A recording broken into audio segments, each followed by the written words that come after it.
Relax tayo ngayon guys, kay walang amo. Sarado natin yung CR. Mandi 4 pa tayo kay wala tayong amo ngayon. Baka may nakatingin sa akin no? Sabihin mo yung katulong doon, no? Kaya ginagawa no? Kumakain ako ng lychee. Kasi kalalabas lang ni Pedro. Ngayon,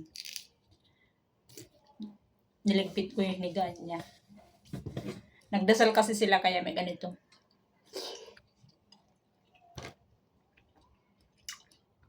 Tapos kumuha pa ko ng isang coconut kay inumin ko. Pampatanggal ng uric. Tamis ng lychee.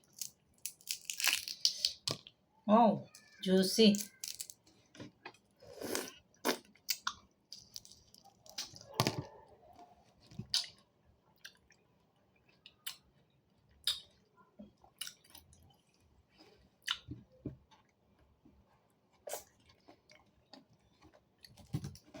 Yung amo kong babae, umalis.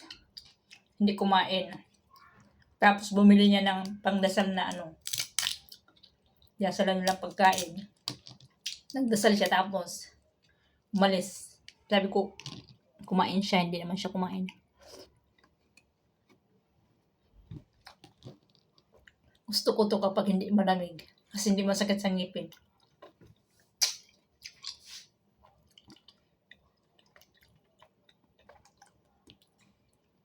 Tapos umalis siya yung pabango, yung bango-bango.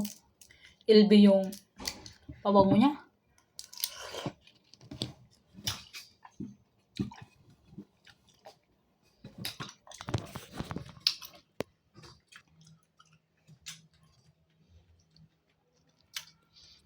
Dapat laging ganito.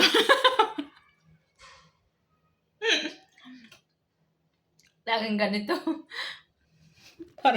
para masarap ang buhay natin. Punasan ko muna ng lamisa, masyado ng dugyot.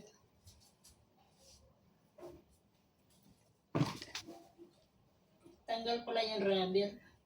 Kaya pala hindi pantay upo.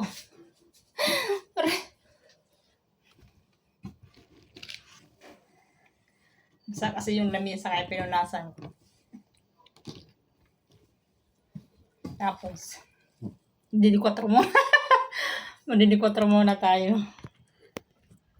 Habang atin bubungkalin yung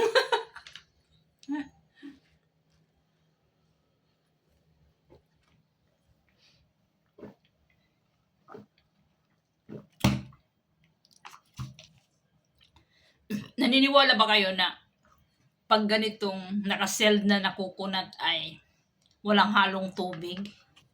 Hindi ako naniniwala kasi pag biniak mo yung buko, hindi nga mag-aabot ng isang baso yung laman, di ba? Ito. Tapos same price pa siya sa buko na yung nasa bao.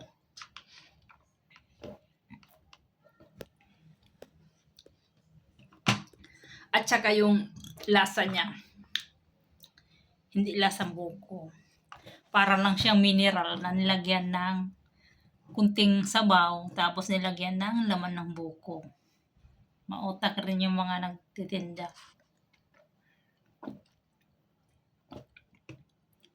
Kasi yung sabaw niya, hindi naman lasang, parang hindi talaga sarap ng buko eh. Tsaka kung isang buo na buko to, hindi aabot ng isang basong ganito, di ba? Tsaka logi yun. Kasi may plastic pa. Tapos same price. Ang tabang. Dapat nilagyan na lang ng asukal para medyo naman masarap-sarap.